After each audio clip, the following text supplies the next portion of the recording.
Cuántas veces, mi Señor, te entregué lo que quedó, con un corazón cansado yo te adoré,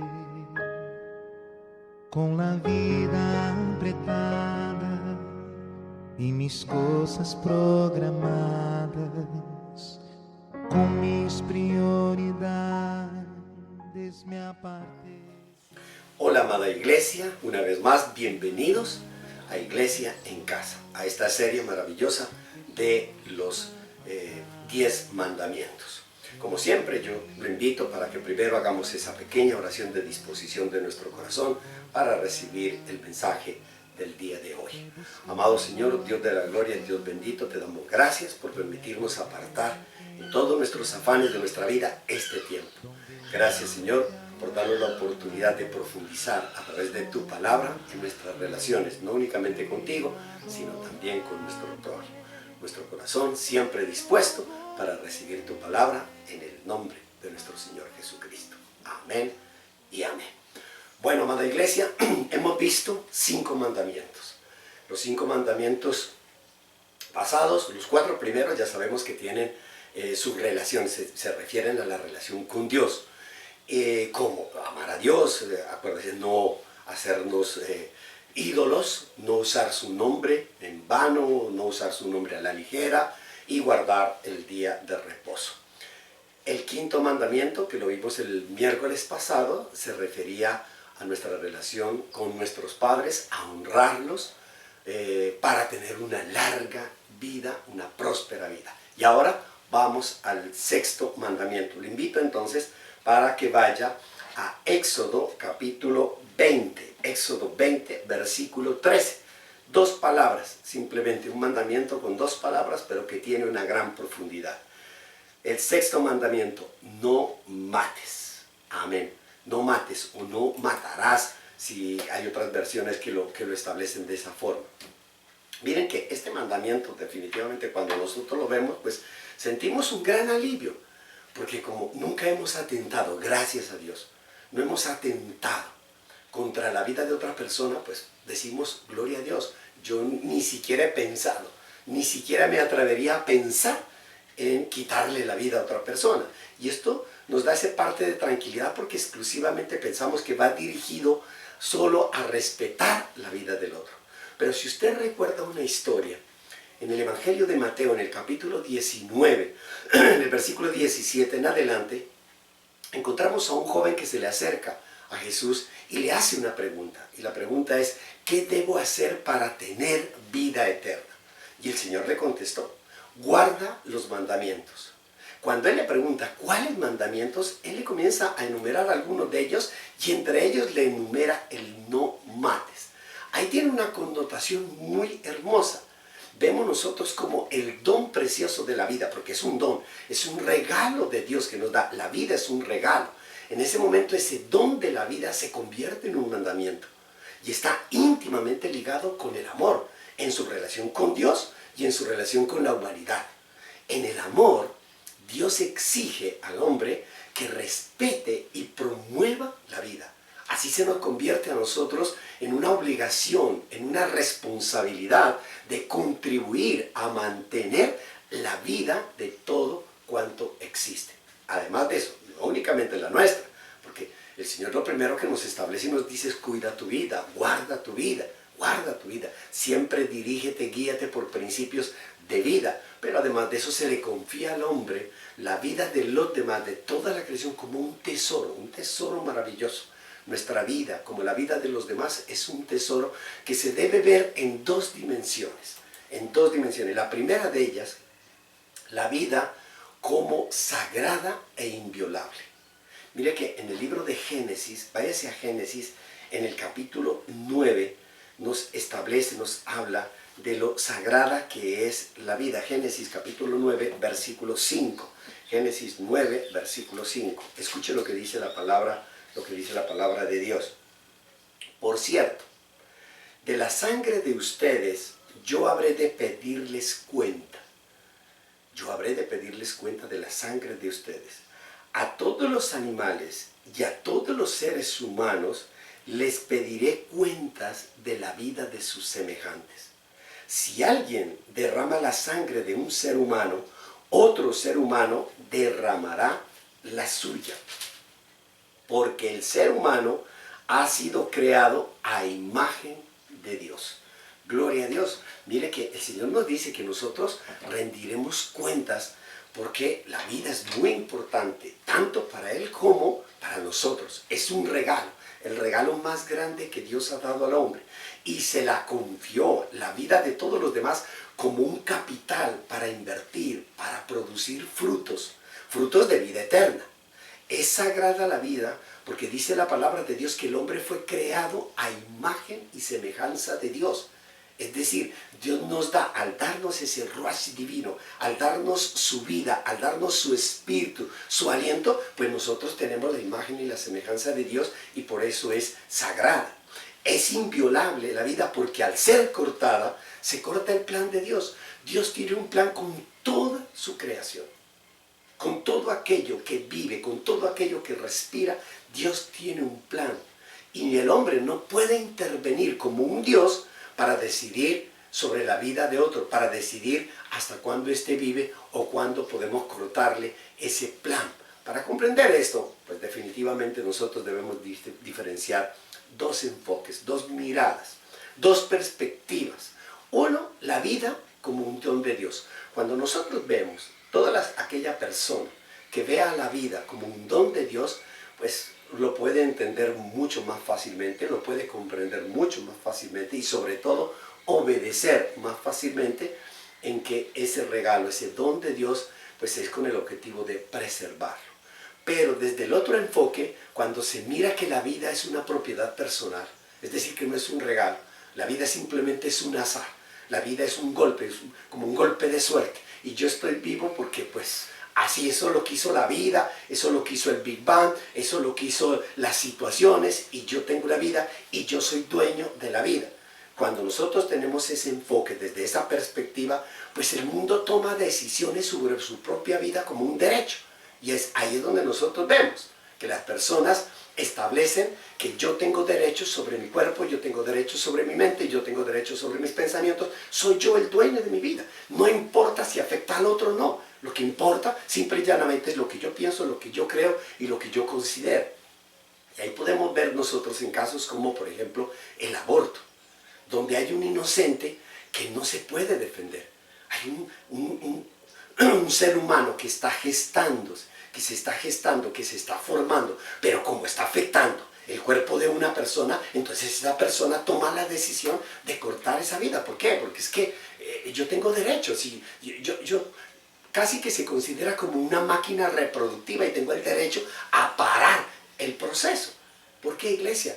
Porque el mundo considera que es un derecho que tiene propio, que no se ha adquirido, es un derecho natural, de que es dueño de su propia vida, porque el mundo no entiende que la vida es sagrada y que la vida es inviolable.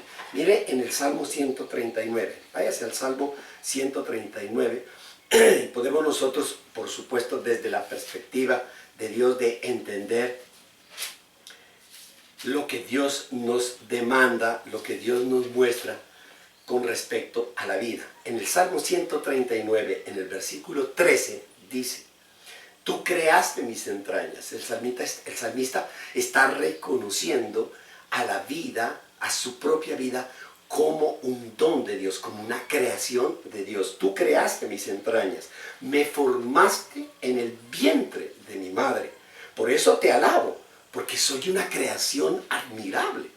Es una creación maravillosa y espectacular. No es fruto de un azar, no es fruto de una casualidad, es fruto del amor de Dios. Es fruto, Dios se tomó toda la disposición, el trabajo, el arte, toda, absolutamente su perfección, la transmite cuando crea una vida. Por eso es una obra admirable.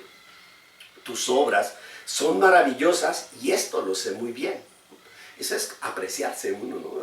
Definitivamente el considerarse que cada uno de nosotros somos una obra maravillosa porque somos únicos, somos perfectos en Cristo Jesús, somos únicos, somos irrepetibles en el mundo entero. Es una obra maravillosa.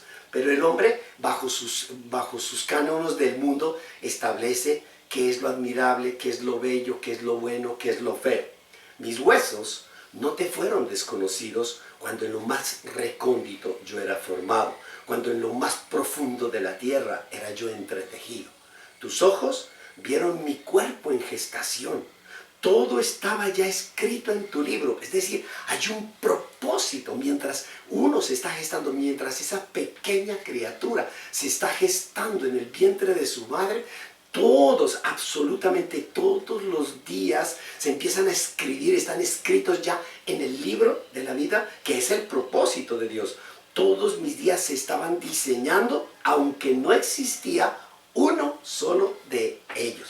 Ahí nosotros podemos apreciar definitivamente que bajo el enfoque, la concepción, uno, que es Dios, el creador, y hace obras maravillosas, nosotros amamos y respetamos esa vida.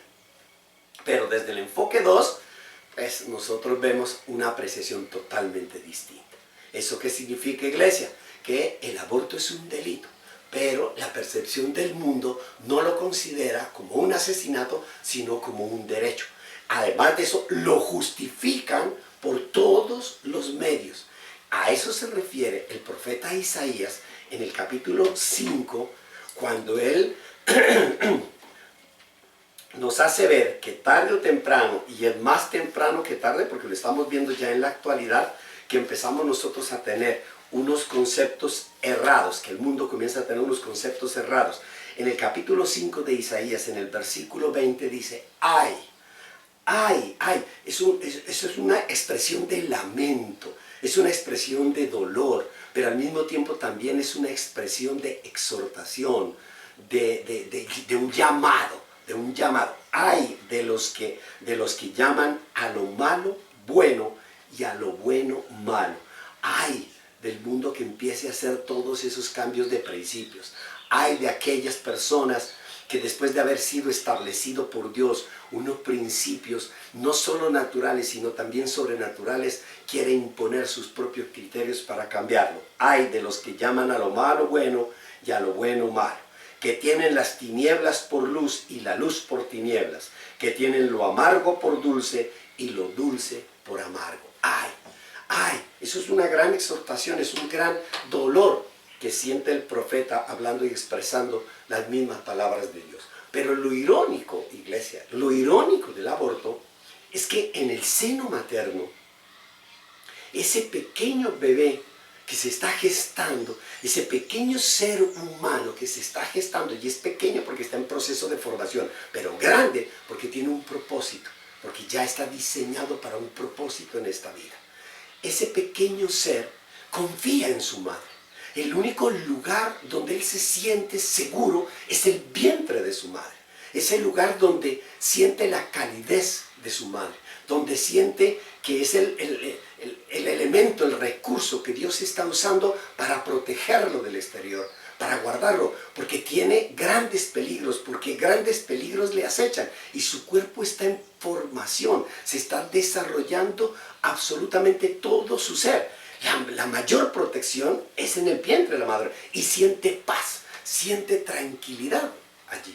Lo irónico es que su madre que lo alberga pide su muerte. Lo irónico es que el mayor enemigo de ese bebé en gestación es su propia madre, que exige unos derechos sobre su cuerpo para asesinar otro ser. Iglesia, se viola el mandamiento de no mates cuando nosotros lo aceptamos el aborto, cuando lo apoyamos o cuando nosotros mismos elegimos gobernantes que lo promueven, porque nosotros conocemos en los planes de los gobiernos, porque sabemos nosotros que hay candidatos que establecen unos derechos simple y llanamente para tratar de ganar votos, y nosotros terminamos votando por personas que están atentando contra la vida de unos indefensos. Por eso es muy importante reconocer lo que la palabra de Dios nos dice, iglesia, que mi pueblo se ha perdido por falta de conocimiento, y no únicamente del conocimiento de la palabra de Dios, sino también de tener el discernimiento y la sabiduría para saber yo a quién voy a elegir, porque con mi voto yo lo elijo, y con mi voto yo le estoy dando la autoridad para que gobierne, le estoy dando la autoridad para que legisle. El Señor nos recuerda, iglesia, que además de tener el discernimiento y la sabiduría, nosotros debemos comprender que no somos dioses ni somos jueces para determinar la vida de los demás, para determinar hasta dónde llegan los derechos de los demás. Amén. Hay otro ejemplo, más allá del aborto, que es el suicidio. Y que nosotros vemos que también sin Dios, sin la perspectiva divina, pues es una decisión aceptada.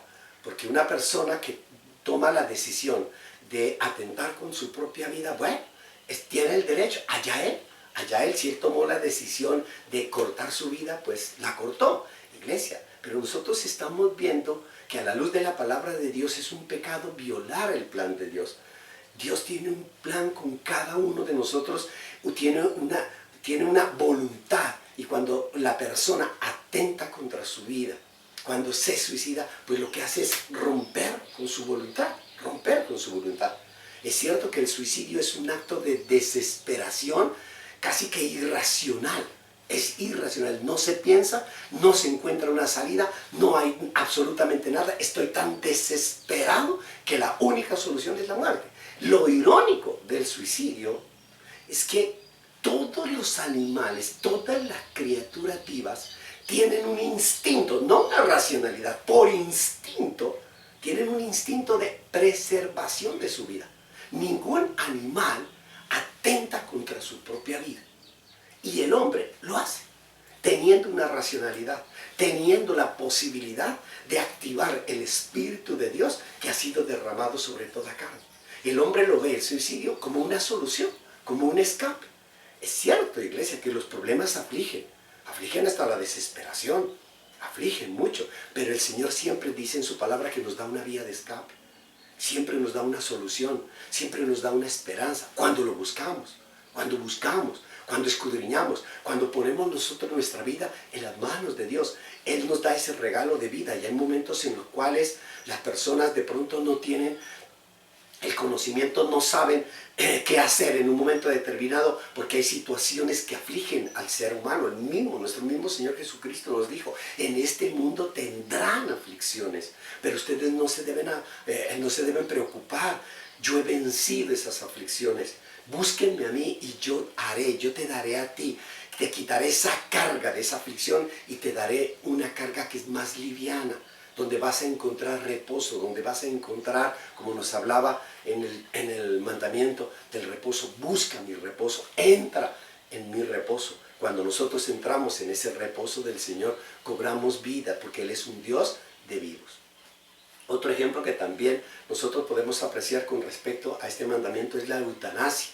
La eutanasia, de igual manera, es un pecado, es un crimen que se disfraza de la piedad, porque nosotros vemos que las personas promueven la eutanasia en personas que están sufriendo, que tienen dolor, etc. Es decir, que se justifica para poner fin al sufrimiento, al dolor. Pero nosotros debemos recordar, iglesia, que todo, absolutamente todo, tiene un propósito divino. Todo tiene un propósito divino. La misma palabra de Dios nos dice que hasta el malvado fue hecho con un propósito. El dolor, todo fue hecho con un propósito. Mire, cuando uno estudia, cuando uno revisa la historia de la humanidad, la historia de los apóstoles, la historia de los discípulos del siglo I, nosotros vemos que sus muertes fueron con grande dolor, con gran sufrimiento. Y no buscaron ellos tener una vía de escape, decir: yo quiero acabar este sufrimiento teniendo un elemento, un recurso, que es quitar la vida o quitar la vida a un ser humano. Iglesia, si se canaliza el sufrimiento hacia Dios, si se canaliza la enfermedad hacia Dios, pues se empieza a descubrir la razón de ese sufrimiento, y tenga la certeza y la seguridad que cuando lo hacemos con todo nuestro corazón, el Señor alivia todo dolor, da paz en el corazón.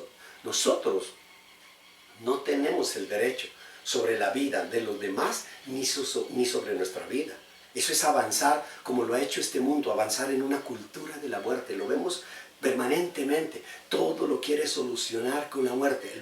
El mundo quiere solucionarlo todo con la muerte. Si nosotros vemos que hay demasiados robos, entonces pongamos una pena de muerte y acabemos con todos, acabemos con todos. Si nosotros vemos que el crimen se ha extendido, la mejor solución es la muerte, todo es la muerte. Si yo voy a comprar, si voy a solucionar una expansión de mi empresa, de una fábrica, de unos terrenos y toda la cosa, y el vecino no me los quiere vender, entonces la solución es la muerte. Hay que mandarlo a matar para que me vendan los terrenos. Todo es la muerte. El mundo absolutamente todo lo quiere solucionar con la imposición de la muerte. Yo quiero mostrarle al mundo que soy libre en mis derechos y que tengo una libre expresión, y por lo tanto yo mato a ese hijo que viene en camino, yo acabo, y debemos acabar con todo aquello que nosotros de una u otra manera lo consideramos como un estorbo.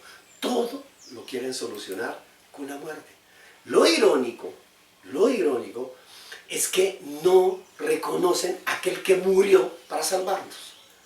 Hay una cultura de la muerte, pero no vemos a aquel que tomó la decisión y dijo: yo muero en la cruz para que tú no tengas que morir. Yo muero en la cruz para que tú no tengas que matar a otro. Yo muero en la cruz para que tú te liberes de todas esas cargas. Eso es lo irónico.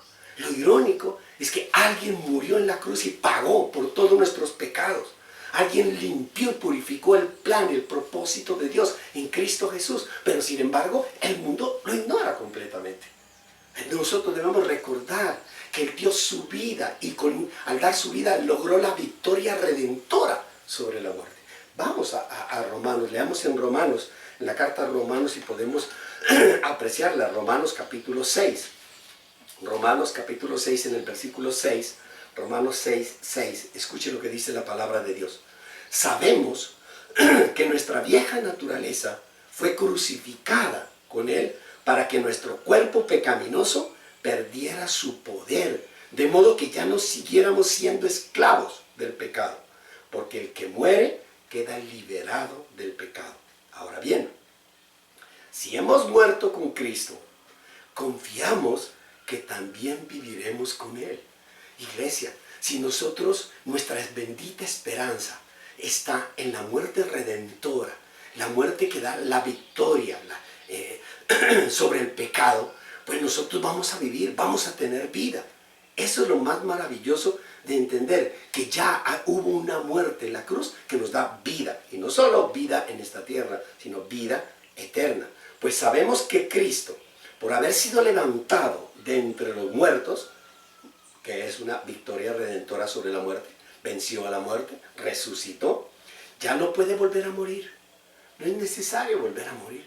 No es necesario hacer otras cosas en nuestra vida, matar, no es necesario, absolutamente. La muerte ya no tiene dominio sobre él. La muerte ya no tiene dominio sobre nosotros. La muerte ya no es una solución. En cuanto a su muerte, murió al pecado una vez y para siempre. Y en cuanto a su vida, vive para Dios. Amén. Gloria a Dios. Pero al tiempo hay otra dimensión. Hay otra dimensión que va más allá de lo que es la vida física que hemos venido hablando. La segunda dimensión, el segundo enfoque que tiene este sexto mandamiento es que si no hay amor y perdón, hay muerte. Escúchelo bien. Si no hay amor, si no hay perdón, entonces hay muerte. Mira que nuestro Señor Jesucristo lo explica de una manera muy clara y muy sencilla en el Evangelio de Mateo, en el capítulo 5, en el versículo 21. Mateo 5, 21. Escuche lo que dice la palabra de Dios. Sabemos que esa enseñanza se refería hacia el homicidio, y esto nos dice nuestro Señor Jesucristo. Ustedes han oído que se dijo a sus antepasados: no mates. Es decir, lo primero que establece nuestro Señor Jesucristo es que ustedes escucharon el mandamiento de no matar, no matar. Y todo el que mate quedará, por supuesto, sujeto al juicio del tribunal, el tribunal en la tierra y el tribunal en el cielo. Pero yo les digo que todo aquel que se enoje con su hermano quedará sujeto al juicio del tribunal. Es decir, yo les digo que todo aquel que se enoje, que odie a su hermano, que no ame a su hermano, que no perdone a su hermano, está cometiendo asesinato. Y por eso va a ir al juicio de un tribunal. Es más, Cualquiera que insulte a su hermano quedará sujeto al juicio del consejo, pero cualquiera que lo maldiga quedará sujeto al juicio del infierno. Iglesia, el mandamiento no mates, de acuerdo a estas expresiones de nuestro Señor Jesucristo, es llevado a la plenitud de amar a tu prójimo como a ti mismo. Amar significa, iglesia, que si nosotros amamos, no matamos. Si nosotros, iglesia, en un momento determinado, frente a alguien que nos haya hecho algo y no perdonamos, pues lo estamos matando. Estamos matando nuestra relación con esa persona. Estamos matando el amor que Dios ha puesto en nuestros corazones para darlo. Estamos matando el mandamiento de amar al prójimo. ¿Por qué? No lo aceptamos, no lo perdonamos. Iglesia, esto significa que no únicamente se mata el cuerpo físico, sino también se mata el espíritu.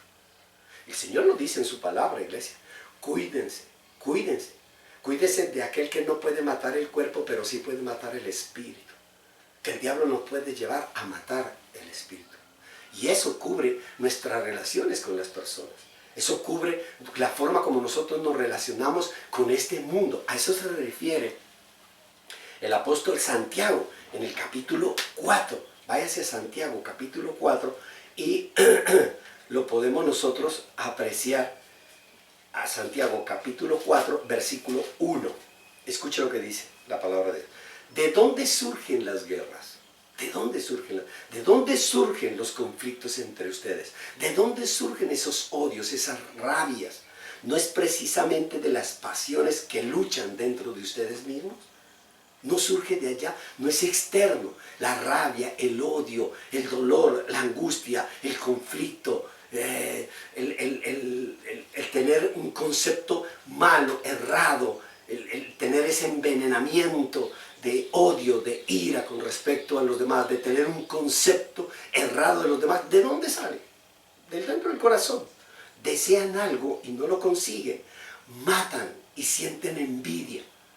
Iglesia, el odio, cuando nosotros odiamos, cuando nosotros sentimos rabia, cuando nosotros murmuramos, cuando nosotros levantamos calumnias, cuando nosotros expresamos cosas que no son, estamos matando, matan, sienten envidia, dice la palabra de Dios, y no pueden obtener lo que quieren, riñen y hacen la guerra, entran en conflictos, no tienen porque no piden, y cuando piden, no reciben porque piden con malas intenciones para satisfacer sus propias pasiones. Amén, iglesia.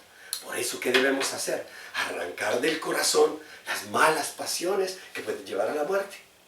¿Qué llevar a la muerte? La muerte de nuestras relaciones con los demás. Cualquier sentimiento que haya en nuestro corazón y que produzca un conflicto debe sacarse del corazón.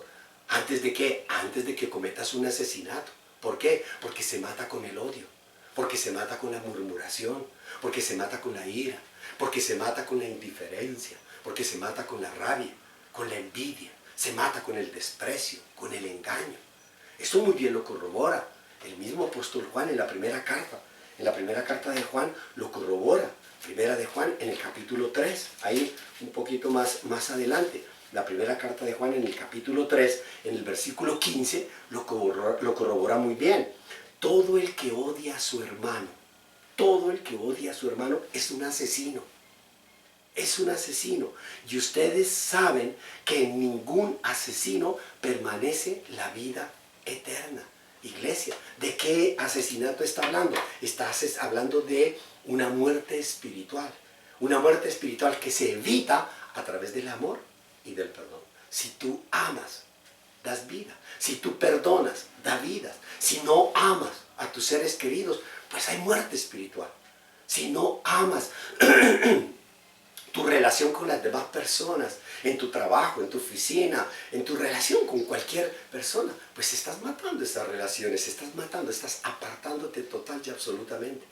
Iglesia, de la misma forma, si nosotros no perdonamos, sabemos nosotros que hemos recibido aflicciones por parte de muchas personas, de la misma forma como nosotros hemos causado mucho dolor en el corazón de las personas, y por eso es necesario que perdonar. pedir perdón, recibir el perdón. ¿Por qué? Porque perdonar es cambiar un pensamiento, un sentimiento destructivo. Porque cuando nosotros no perdonamos tenemos esa ira, esa rabia, y lo que estamos deseando es el mal al otro. Lo que estamos deseando es que el otro se muera. Y hay que cambiar ese pensamiento destructivo, ese sentimiento destructivo por un pensamiento y un sentimiento constructivo que dé vida. Cuando tú perdonas, le estás dando vida a ese ser que te hizo o que dijo algo. Además, iglesia, el perdón posibilita la cercanía de Dios. Cuando nosotros perdonamos, nos acercamos al mismo corazón de Dios. Porque Dios es un Dios de amor, es un Dios de perdón.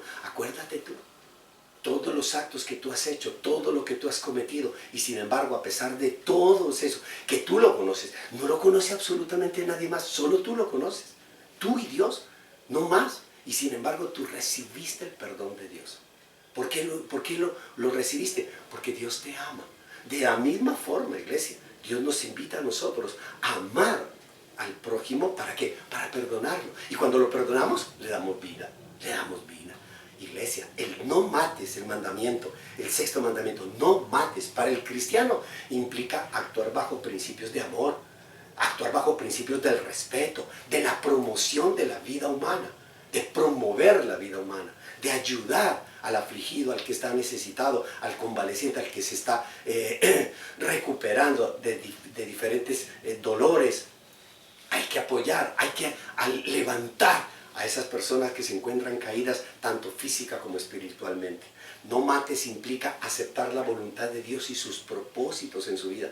Muchas veces nosotros vemos que Dios actúa de una forma, Dios actúa de una manera que nosotros no la queremos reconocer. No queremos reconocerla, no queremos aceptarla. Intervenimos en la voluntad de Dios, intervenimos en el propósito de los problemas, de las dificultades que hay. ¿Para qué? Para mostrar que nosotros de pronto somos mucho más sensibles que Dios y terminamos nosotros cometiendo un asesinato.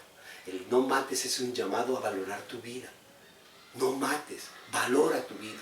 Muchas personas están matando su vida y la matan con indiferencia, con apatía, matan los sueños, matan sus deseos, matan los anhelos, y ese es lo que nos invita a Dios, es a valorar ese potencial. Como nos decía el domingo, tú tienes unos sueños, tú tienes un gran potencial, no los mates, valora esos potenciales, valóralo, comienza tú a reconstruir.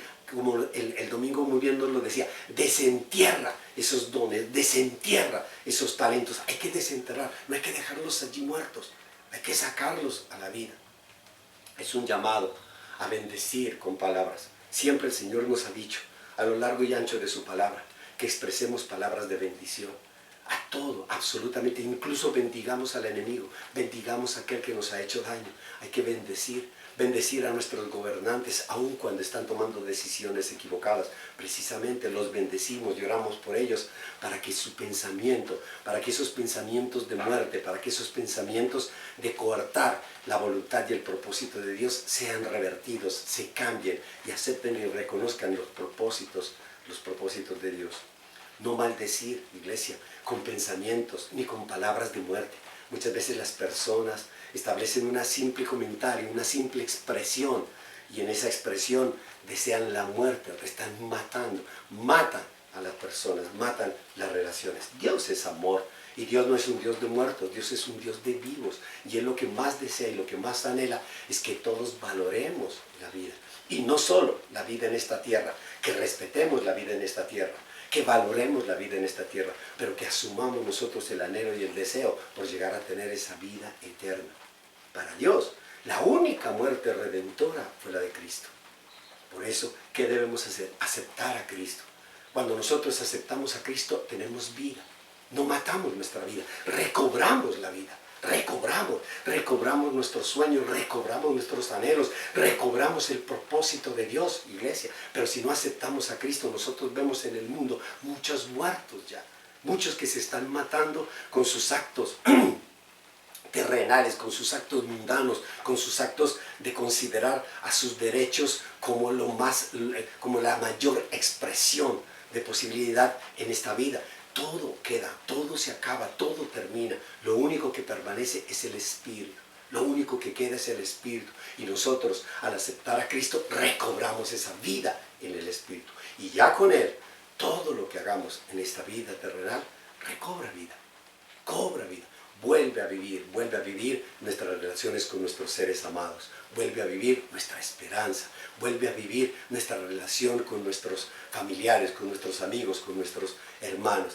Vuelve a vivir la bendita esperanza de que esto también pasará y que un día estaremos juntos con nuestro Señor disfrutando de la vida por toda la eternidad. Y si usted lo cree, diga amén y amén. Gloria a Dios. Amada Iglesia, una vez más hemos llegado entonces al final de esta sexto capítulo, sexto mandamiento de esta maravillosa serie. Los invito para que siempre se mantengan fortalecidos en la unidad de Cristo, fortalecidos como hermanos y especialmente siempre considerando que ya tenemos la posibilidad de seguir reuniéndonos, congregándonos. Por eso los invito para la reunión del domingo a las 8 de la mañana, la reunión de las 10 de la mañana, y gloria a Dios, viene un tiempo maravilloso en el cual debemos recordar que nuestro Señor Jesucristo murió en la cruz, venció a la muerte para darnos vida. Un buen tiempo para aceptar a nuestro Señor Jesucristo. Que Dios los bendiga, feliz resto de semana con el poder de Dios. Nos vemos el domingo. Chao.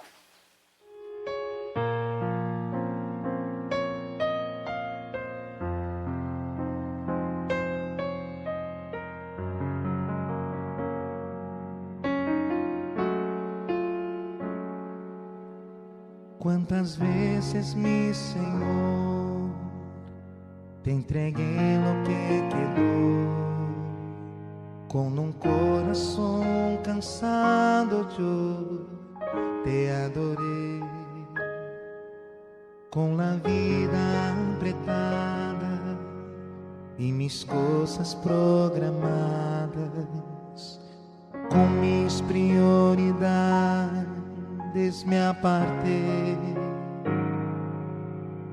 En la gran agitación sé que puede estar pasar, que la familia que amamos podamos olvidar. Fue buscando a tus planes que me acordé de aquellos años donde el hombre te adoraba solo por placer de adorarte. Quiero volver para tus brazos y vivir